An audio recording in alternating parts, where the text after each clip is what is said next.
Hello दोस्तों, आज इस वीडियो में हम अपने मुगल वंश को जारी रखेंगे। इसमें मुगल वंश में हम अपने हुमायूं के बारे में पढ़ेंगे। आज हुमायूं के बारे में जितने भी इम्पोर्टेंट फैक्ट हैं और जितनी भी उनसे रिलेटेड इम्पोर्टेंट बातें हैं, आज उनका जिक्र करेंगे हम। हुमायूं के बारे में पढ़ने से पहले हम बाबर का पढ़ चुके हैं। बाबर के बारे में सब कुछ जान चुके हैं हम। बाबर की जब मृत्यु होती है 1530 ईस्वी में, तो बाबर के उस टाइम पर 4 पुत्र थे, जिनमें कि सबसे बड़ा जो तो हुमायूं था, कामरान था, हिंदाल था और एक अस्करी था। इसमें से हम कामरान की बात करें तो कामरान को काबुल और कंधार दे रखा था, और हिंदाल की बात करें तो हिंदाल के पास इस टाइम पर हमारे जो अलवर है राजस्थान में, अलवर की जहांगीर थी, और अस्करी था संभल का।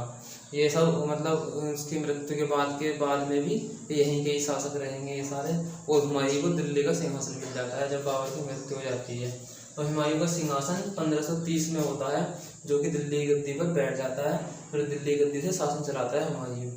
उसके बाद में सबसे पहला जो अपना ये अभियान करेगा हुमायूं, ये 1530 में अपना सबसे पहला अभियान करता है, जो कि कालिंजर में करता है। कालिंजर के उस टाइम के शासक होते हैं प्रताप रुद्रदेव।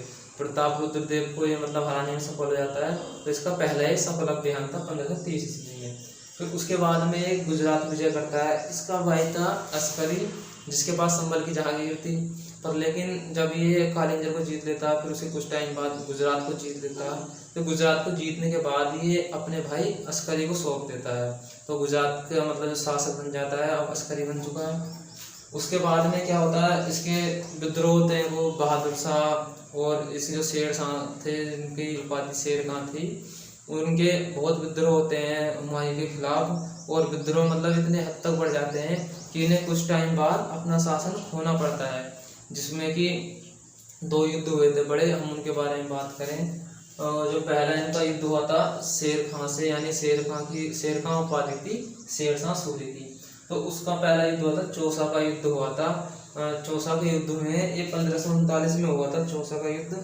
इस युद्ध में शेर शाह और मुगल सेना, मतलब हुमायूं और मुगल सेना दोनों आपस में लड़ रहे थे। उस टाइम लड़ते हुए क्या होता है, ये धोखे से शेर खां एक नदी थी, नदी के पार बुला लेता है इसे हुमायूं को, और इसके साथ धोखा करके ये युद्ध को जीत जाता है आसानी से।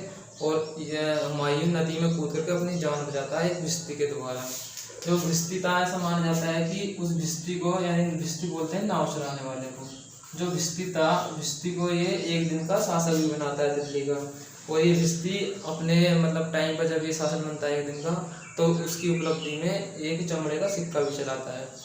अब यहाँ एक युद्ध हार चुका है शेर शाह सूरी से, चौसा का युद्ध। फिर उसके बाद में ही 1 साल बाद 1540 ईस्वी में दूसरा युद्ध होता है, शेर शाह सूरी से युद्ध होता है। वो होता है 1540 ईस्वी में कन्नौज का या बिलग्राम का युद्ध। इसमें क्या होता है, इसमें शेर शाह सूरी और हुमायूं के साथ उसके हिंदाल भाई था उसका, और उसका कामरान भी भाई था। ये आपस में मिलकर लड़ते हैं, पर लेकिन क्या होता है, फिर भी ये शेर शाह सूरी को हरा नहीं पाते और ये युद्ध को हार जाता है। तो उसके बाद में इसको दिल्ली छोड़नी पड़ती है, यानी अपने सिंहासन से हाथ धो बैठता है, और वहाँ से इसको भागना पड़ता है। ये भागता हुआ जाता है राजस्थान की तरफ, मतलब राजस्थान से पश्चिम की तरफ जाते हुए ये अपने भाइयों के पास भी जाता है, पर इसके भाई भी इसे शरण नहीं देते। तो लास्ट में जाकर के 1545 ईस्वी में ईरान के शासक थे, वहाँ ये शरण लेता है। फिर वहाँ से कुछ सेना इकट्ठी करता है, कुछ वहाँ मतलब अपने तैयारी करता है लड़ने के लिए, अपनी सेना को थोड़ा तैयार करता है। फिर वहाँ से वापसी आते हैं ये। पर लेकिन उससे पहले ये 1541 में अपने भाई हिंदाल के पास गया था। उस टाइम पर हिंदाल के जो गुरु थे वो मीर अली थे, उनकी जो लड़की थी, यानी उनकी जो पुत्री थी, ये हुमायूं उनसे शादी करने के लिए बोलता है, और उससे शादी भी हो जाती है, जिनका नाम था हमीदा बानो बेगम। उनसे शादी होने, मैंने इनका जिक्र इसलिए किया है क्योंकि जो अकबर है, अकबर हमीदा बानो बेगम के ही पुत्र थे, जिनकी शादी हुई थी 1541 में हुमायूं से, और शादी के ठीक 1 साल बाद ही अकबर का जन्म हो चुका था 1542 ईस्वी में। अब क्या हुआ, जब ये 1545 में ईरान में इन्होंने शरण ली जाके, वहाँ से थोड़ी सेना मतलब तैयार करी उन्होंने युद्ध के लिए, तो ये वापस आते हैं दिल्ली पर, और एक युद्ध होता है जो कि अफगानों के और इनके जो ये हुमायूं थे, मुगल सेना थी, उनके बीच में युद्ध होता है, जिसके जो इनका जो मुख्य इसमें सेनापति या मुख्य रोल जो बैरम खां का रोल था इसमें सबसे मेन। और ये इस युद्ध को जीतने में सफलता प्राप्त करते हैं। इस युद्ध को ये जीत जाते हैं आसानी से 1555 ईस्वी में। 1555 से फिर 1556 तक शासन कर पाते हैं, मात्र 1 साल। इन्होंने दिल्ली में एक मतलब लाइब्रेरी बनवाई थी शेर मंडल के नाम की, जो कि दीनपना जगह थी, दीनपना में लाइब्रेरी बनवाई थी दिल्ली में। तो ये वहाँ पर मतलब पर एक दिन ऐसे ही टहल रहे थे, टहलते हुए मतलब लड़खड़ा के गिर जाते हैं। लड़खड़ा गिरने के बाद में इनकी सीढ़ियों से गिरने के बाद मृत्यु हो जाती है 1556 ईस्वी में। तो ये मात्र 1555 के बाद में 1556 1 साल तक शासन कर पाए। ये अपने मतलब शासन अपने टाइम पर शासन ज़्यादा नहीं कर पाए। इनकी ये लाइफ एक तरीके से स्ट्रगल वाली लाइफ रही थी।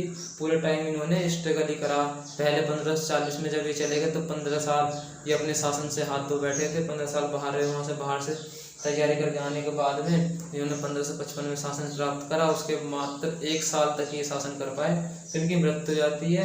अब इनकी जब मृत्यु होने के बाद में इन्होंने एक ने ही मीना बाजार की शुरुआत करवाई थी। मीना बाजार जब इनके शासन के टाइम पर जो इनके कर्मचारी होते थे उनकी पत्नियां लगाती थी मीना बाजार, जिसमें की खरीदारी करते थे। शाही परिवार और इनके सब जितने रिलेटेड होते थे वो सारे इसमें खरीदारी करते थे। और इनका जो मकबरा था, इनकी बेगम थी हाजी बेगम, इन्होंने दिल्ली में ही इनका मकबरा है अभी भी, और दिल्ली में इनका मकबरा बनाया था इनकी मृत्यु के बाद में।